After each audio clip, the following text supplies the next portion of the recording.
Greetings, citizens of Nindie Nation. Thanks for tuning in to the Nindie Nation podcast, your weekly one-stop shop for everything independently developed for the Nintendo Switch. I'm Jeff, and this week on episode 41, we'll cover all of the new Nindie releases for October 11th through October 18th. And in the second half, we'll dig through all of this week's sales and find the indie games you can't afford to miss. You can find Nindie Nation on all podcast services as well as our YouTube channel, alongside Let's Play videos and the new We Love Nindies series, but more on that later. Nindie Nation is brought to you by the Nintendo Village, a group of Nintendo-obsessed content creators bringing you articles, reviews, podcasts, and YouTube videos, and you can find it all over at thenintendovillage.com. But enough of that stuff, you all know what to do. As usual, there were a few games that released last week without being announced prior, and there are some interesting ones this week. So let's kick off this episode with the games that released since last week's Nindie Nation podcast.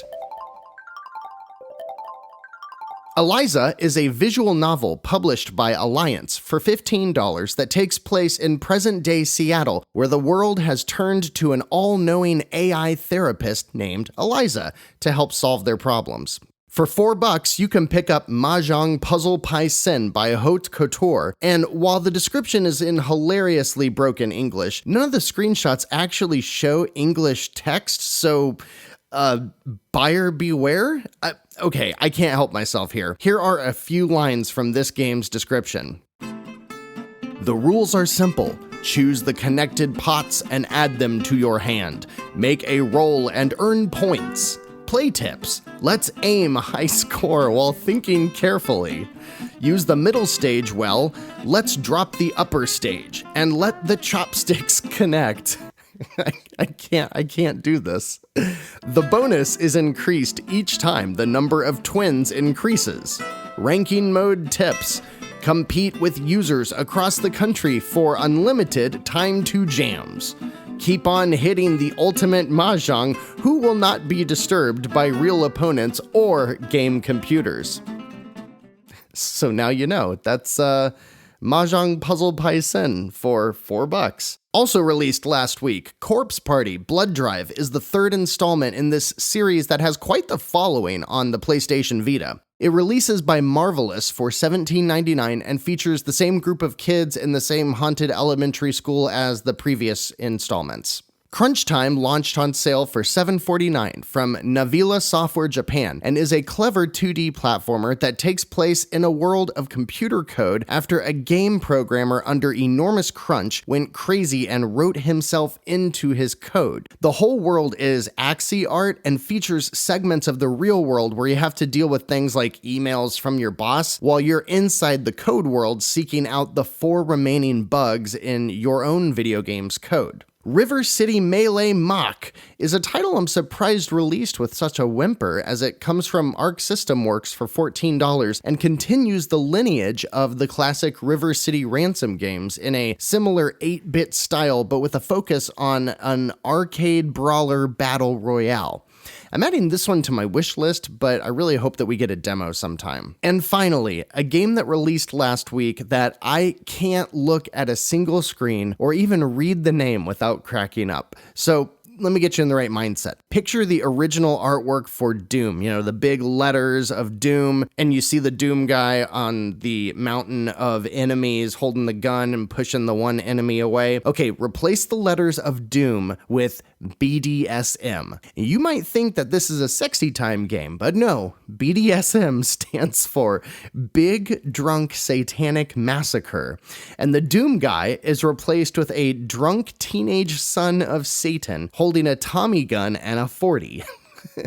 It just released today on October 10th for $26.99 from newcomer Big Way Games. The game is full of gratuitous violence and gore as you play through the story of Lou, Satan's rebel punk son, on his way to defeat 4 bosses of hell to save it from the clutches of an even more evil megacorporation. And there's lots of references to drinking milk for some reason. It plays as a top-down twin-stick action RPG, and I would have bought it on premise alone if if it weren't nearly $30. Unfortunately, I bet that will turn a lot of people off to the game and we'll end up seeing it on sale fairly soon, so maybe I'll pick it up then. Let me know if you picked it up. So with Drunk Satan Spawn, Japanese Mahjong, an 8-bit battle royale, haunted elementary schools, and an omniscient AI therapist, I don't know guys, if that doesn't explain indie games, I don't know what does.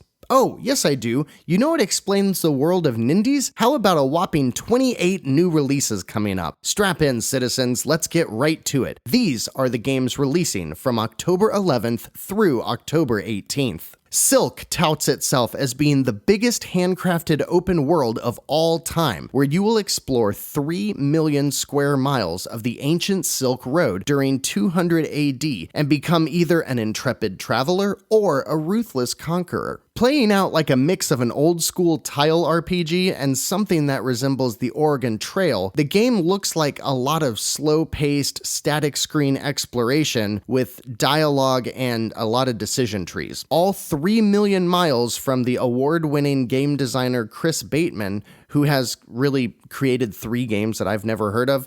The game can be yours for $9.74. For $30 on October 11th, Maximum Games, who we'll see a lot of later today, and Taurus Games bring us Beast Quest, based on the novels of the same name. In Beast Quest, you explore an action RPG fantasy world filled with magic and dragons that gives me a lot of Fable vibes, which I consider a good thing. And this week's Cubic Games is developed by Major Ariato and is called Shipped. This $5 party game with a 95% review score on Steam will let you and up to 7 of your friends embark on an adorable top-down pirate game with 5 different modes and an easy-to-learn premise. Another title by a developer we like here at Nindie Nation is Ratalaika's Super Box Land D-Make, a retro puzzle adventure for 1 or 2 players where you have to get to the other side of the screen by pushing the right blocks at the right time out of your way. Think of all of the block-pushing puzzles that are in every single Zelda game. Super Box Land D-Make is only $4 this week, so pick it up if you like working out puzzles with a friend. Keeping with the trend of Nindie Nation-approved developers is a game I started to make fun of, but then quickly changed my tune. Cubic Games also brings us Puzzle Book for $3, and it is exactly what it sounds like. It's 36 jigsaw puzzles in a surprisingly elegant presentation, featuring a cool difficulty setting that allows you to make each puzzle 6 pieces or 60 or anywhere in between. You can piece together these fantasy-themed pictures on your own or include a friend in competitive or co-op. I could see myself zoning out on an airplane to this game, especially if I had like a good podcast or an audiobook to go along with it, and $3 for all of it isn't bad at all. Believe me, I buy a lot of kids' puzzles. The sequel to an indie game released way back near the Switch's launch is Eternoblade 2 from Corcel. I've never played the first one, but I love fast-paced action puzzle games, and the sequel takes everything from the original game and turns it up a notch. I think $30 seems a bit too steep for this game, but again, I'm only basing it off of what I know from the original. Have you played either of these games? I'd love to hear more about it if it is finally time for me to try the Eternoblade series. Let me know on Twitter at Nindie Nation. Skipping ahead to October 15th, we'll see the release of Billy Bomber by Ultimate Games, one of the most prominent hit-or-miss developers on the Switch. For an even $5, you can try out this physics-based puzzle game where you work a bomb or other explosive device through a series of simple machines to blow up the target without getting yourself blown up. The game looks like it was made in Microsoft Paint, and that seems to usually be the case with Ultimate Games titles. I'd say if this is something that you're interested in, go pick up World of Goo instead. Much better game, higher quality, better visuals, and from a better developer. Now, we've seen a bunch of titles released by Maximum Games recently. That company kinda came out of nowhere, and while I haven't seen anything from them I'm really into yet, Override Mech City Brawl Supercharged Edition seems pretty cool. It's $40, which again seems like way too much, but this mech and monster 3D arena fighting game looks like a lot of fun, and it has a really nice level of polish to it. The Eyes of Aria is one of the more interesting first-person adventure games I've seen in a while. Coming to us from 100 Stones Interactive, The Eyes of Ara is set in a mysterious castle full of puzzles, traps, and secrets of the arcana. The visuals are much better than we usually see from these kind of games, and the developer has won a few awards for this game on PC, which might help justify its $15 price tag. On October 17th, we see the game that might be my take a chance on a cheap game pick of the week with Miniature, the story puzzle by Rundown Games for $3.99. As the name kind of suggests,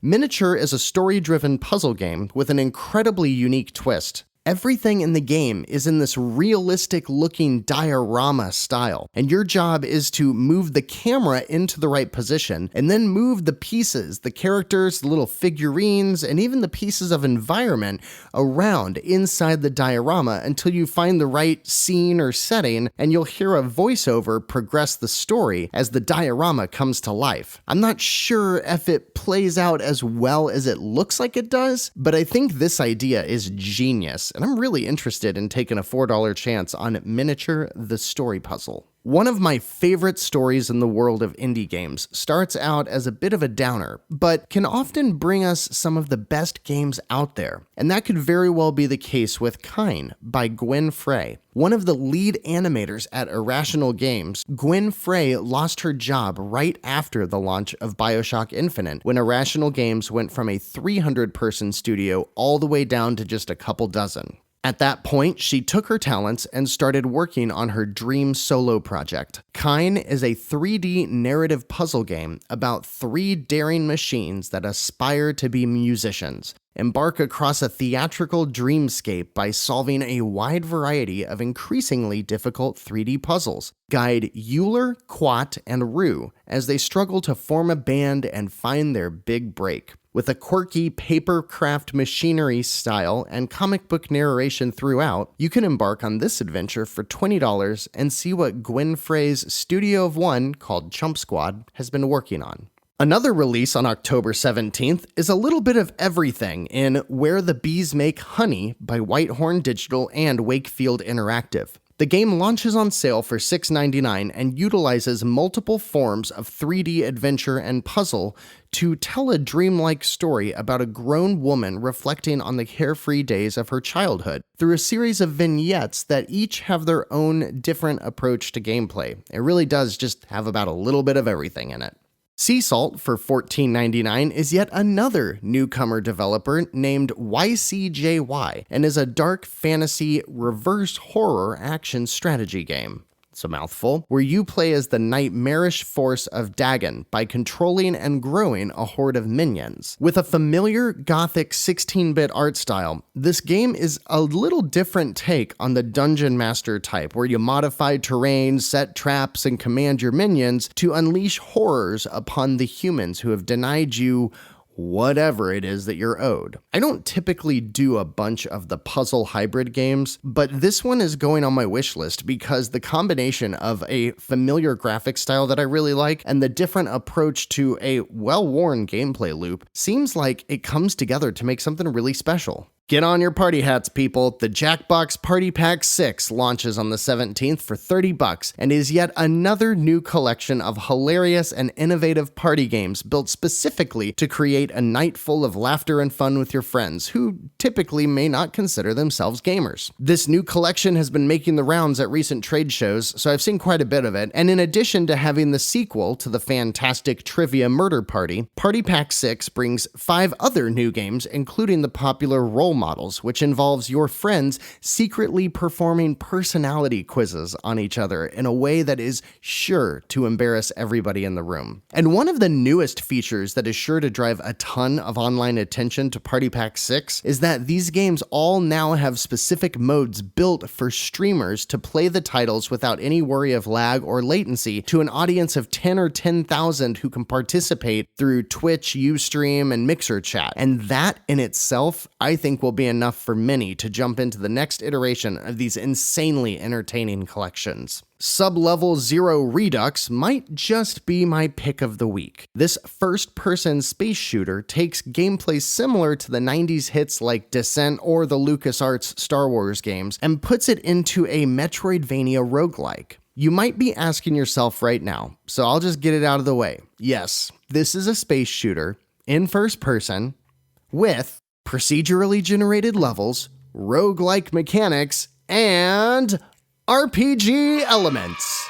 At $15, this game looks great and promises dozens of hours of gameplay, with new equipment to craft, space stations to explore, and plenty of brutal losses right before you get to the next level as you work your way towards the next big permanent upgrade. Not to mention, this is another title by a developer new to Nindies with Sigtrap Games. And add one more to the list of $15 titles this week by Eurovideo Median with Battle Planet Judgment Day. And I'll say this right now, this is another great looking Nindie for those who like top-down twin-stick shooter roguelites. You play as one of 3 spacefaring fugitives who escaped their prison transport vessel, and you make your way across 3D rotating planets similar to Housemarque's Super Stardust or Geometry Wars 3. And it looks to be one of the better twin-stick roguelikes we've seen in at least a few weeks. If you recall the multiple anime dating games last week by Circle Entertainment, Rabby Ribby should fit right in with its $27 price tag. In this 2D side-scrolling exploration platformer, you play as Erina, a regular old bunny rabbit who gets transformed into a new world as a cute anime human girl with bunny ears.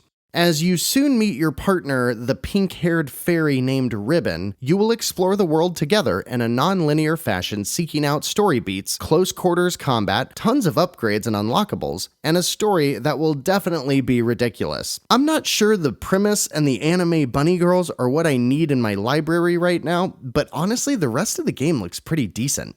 Merge Games returns to the eShop after a couple of weeks off with Stranded Sails, Explorers of the Cursed Islands. This half-action RPG, half-farming and cooking simulator will deliver endless content as you build up your town, farming and crafting resources from the loot you collect during top-down action RPG dungeons on a search for the perfect island to call home. And it launches for $21.24, which is on sale from the regular $25 MSRP. Felix the Reaper is a bizarre-looking game with an even more bizarre premise. As the titular hero, you are on a quest to impress Betty the Maiden by learning sweet dance moves, but, since you're a Reaper, you need to travel to the human world and reap human lives while lurking in the shadows to fulfill said ministerial plans and open up the necessary shadow paths so that you can learn said sweet dance moves and finally get Betty the Maiden to swoon for you.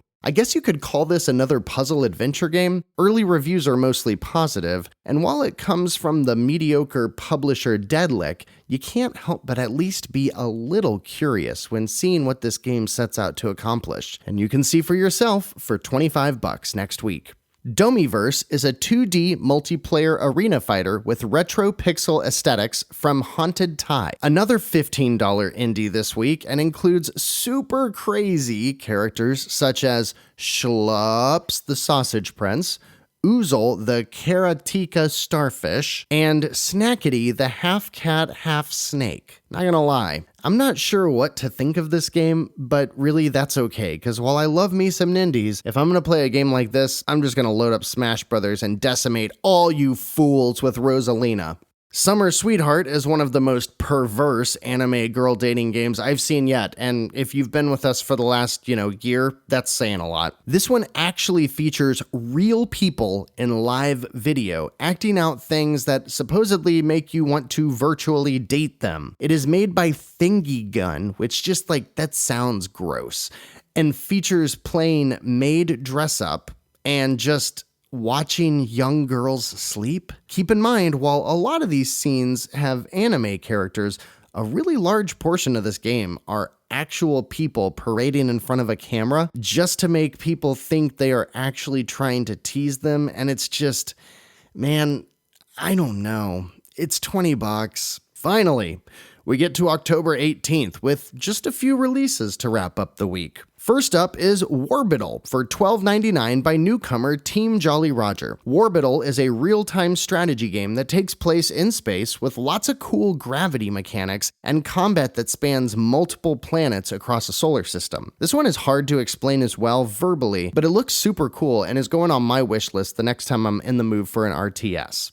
For $7.49 by Illumination Games, we have another space-themed game, but this time it is a falling block puzzler with a lengthy single-player campaign and, of course, plenty of multiplayer options. Starblocks Inc. mixes elements of Tetris with the falling rotating blocks, as well as pieces of Tetris 2 or Dr. Mario where you've got bombs and other items you must maneuver around and then destroy with lines and other patterns like that. It has a really slick and shiny presentation with tons of modes and pieces and characters and all kinds of other unlockables to work your way through. On October 18th, we also see the release of one of the biggest games of 2018 with Return of the Obra Dinn. This first-person adventure or quote-unquote walking simulator is set in a truly unique 3D world that looks like it's an original Game Boy game. Yeah, like everything's black and white and super pixelated. And in that style, you are exploring the remains of a deserted pirate ship. And all I know about this game is that literally every single person I know who has played it says that it deserved all of the accolades it received last year, and it is worth every single penny in its $20 price tag. This is the second game by Lucas Pope of Papers, Please fame, and from all accounts, he has delivered nothing short of a masterpiece with Return of the Obra Dinn. Now, it wouldn't be this week without a bunch of $25 games, apparently, so coming in at the right price of $24.59 is Megaquarium, which is a theme park simulator about aquariums and SeaWorld-like theme parks. Auroch Digital is a well-respected PC developer, and Megaquarium is their first adventure out on the Switch, combining classic controller and touchscreen input in a game with very high production values and seemingly infinite ways to build and customize your very own aquatic theme park. Man, I used to love those games back in the day, like Theme Park and then Theme Hospital, and then the couple of the guys from Theme Park actually went out and made their own indie game a few years ago. What was it called? 2-Bit Hospital or something like that? I'll have to look that up after the show and tweet about it. Someone remind me if they haven't seen me do that yet. And it's been a couple of weeks since we got a $2 themed pinball game, so Super Power Up Games decided they are going to release Safari Pinball this week. Go get you some cheap lion and giraffe themed pinball, yo. Coming back down to the $5 Nindies we're used to is Zik Square by Toma Game Studio, and this is definitely an original idea. A simple geometry 2D platformer, but in a 3D environment. This, quote, game is actually a music creation tool. You're building out flat levels that are actually instrument tracks, and when you platform through your level, you play the music you've composed. It's one part level and music creation tool, and one part platformer that can be as simple or complex as you want it to be.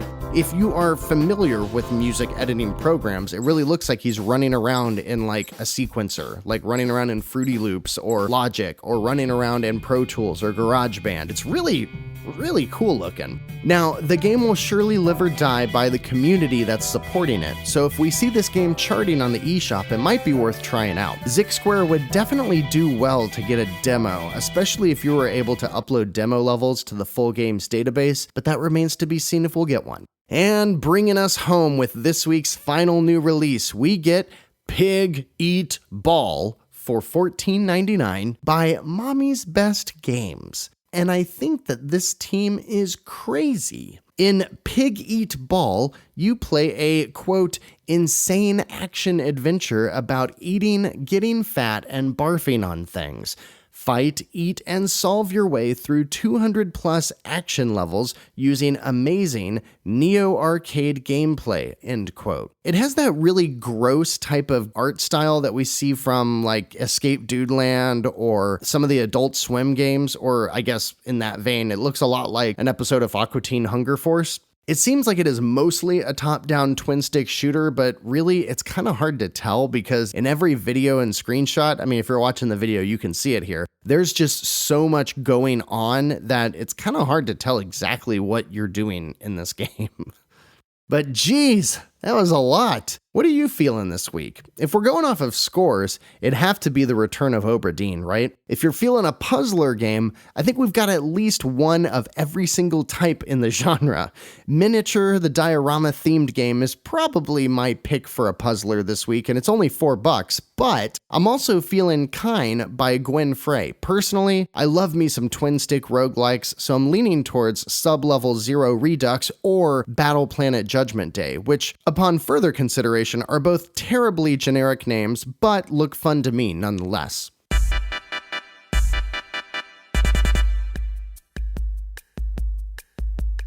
Are all of these expensive indies this week just too much for your wallet? Well, look no further, Nindie Nation citizens. Let's check out some of the games currently on sale. With 356 titles currently on sale and 131 of them new this week, here are the Nindie Nation picks for deals you can't afford to miss. Jules Watson of Atui tweeted out that their games are going on sale for 90% off, so now through the end of October, you can pick up the following. The super challenging but extremely well-made Mutant Muds collection for $149, which features 3 different games, one of them being a puzzler. The Q*bert-like puzzler Totes the Goat for 49 cents, and the 3-hour Metroidvania game that I love, Zero Drifter, is only 99 cents. That's one that everybody should get. And finally, the quirky arcade soccer game Soccer Slammers for 99 cents. Really, I recommend them all. Even Totes the Goat, I haven't played it, but I'm gonna pick it up for 49 cents. In addition to the Atui games, Atomic Heist is on sale this week. It is a twin-stick roguelike that I mentioned a couple of weeks ago. It's currently only $2.95 or 63% off, and I think it's worth it at that price. Just know that it's very difficult. Ollie Ollie Switch Stance is an awesome 2D skateboarding game that is crazy addictive, and it's currently 30% off for $10.49, and it actually includes both of the Ollie Ollie titles, so you're getting a great deal there. If you haven't picked up the rocket-powered car soccer game Rocket League yet, it's currently half off for $10 and is a wonderful game, especially on the Switch, and you will never run out of things to do in this game. Just know that you're going to want to have an internet connection whenever you play it. Bad North, the real-time strategy game in a diorama art style, is 30% off for $10.49. Dandara, the tribal 3D exploration game that released last year, is 70% off for $4.49. Goner, the very minimalistic and pseudo-creepy side-scrolling action game, is 70% off for $2.99. And I don't know if this counts, but Katamari Damacy Reroll, it was made by an indie studio years ago, but it had funding by Bandai, but now it's Bandai Namco, and I don't know. But either way, Katamari Damacy Reroll is 40% off for $17.99. Maybe it doesn't count as an indie, but I think it kind of does, and I think you should pick it up. If you're a fan of the cheesy, over-the-top FMV or full-motion video games, Late Shift is half off for $6.49. And if you need something spooky, Little Nightmares is 66% off for $10.19. Monospark, a title I've been playing a lot of recently, top-down twin-stick roguelike set in an old fantasy world, is 80% off for $1.99, and that is one that I really recommend to anybody that likes a tough game or a roguelike. Snake Pass is one of the original Nindies and is 65% off for $6.99. Think like a snake and work through the puzzles, it's a great game. Star Ghost is 50% off for $4.49. Velocity 2X, the incredible mix of twin-stick shooters and Metroidvania platforming, is 65% off for $6.99, and I actually think that's the lowest I've ever seen that game. So that's going to be the absolute recommendation for this week. The hilarious physics game When Ski Lifts Go Wrong is 50% off for $7.49, and I think I'm going to pick that one up this week. And your cat-themed title this week, the side-scrolling shooter Aqua Kitty UDX, is 60% off for $3.99, and I think that's the price it was when I bought it, and I think it's worth it for that price. But that's it for this week. While a bit of a shorter list, I can't recommend Ollie Ollie and Velocity 2X enough. Monospark is definitely worth $2, and Bad North is actually becoming quite a cult hit. Beyond those, I obviously recommend the Mutant Muds and Zero Drifter titles from the Atui sale, and with their titles so cheap, you could probably pick them all up and not be disappointed. But what are you picking up? What are you playing this week? Let us know at Nindie Nation on Twitter. Also, don't forget to check out the Nindie Nation YouTube channel, where you can see weekly videos featuring this very podcast, alongside footage and trailers of the games discussed. And while you're there, take a look at the new series, We Love Nindies, where we've moved the What Are You Playing section of this podcast and basically turned it into a monthly video. The first episode for the month of October is now live, so please go check it out. We also have our Let's Play Nindies series, which is due for an update, and with all of the Nindies I've been playing recently, I think I'll be making another one pretty soon, possibly for Ape Out, because that game is a lot of fun. If you want more Nintendo content but you're tapped out on Nindies for the moment, go check out the Nintendo Village, who brings you Nindie Nation each and every week. The Nintendo Village is a group of Nintendo-obsessed content creators making daily articles, previews, reviews, and also host other weekly shows like the Nintendo Village podcast and Nintendo Nostalgia. Check them out at thenintendovillage.com. And as always, citizens, thank you for joining this week, especially when we've got such a massive new release list. I hope you found something you're going to check out, or you plan to take advantage of one of this week's sales. We'll catch you next week for episode 42 for all the Nindie sales, all of the Nindie releases, and all of the Nindie everything to keep your Joy-Cons synced.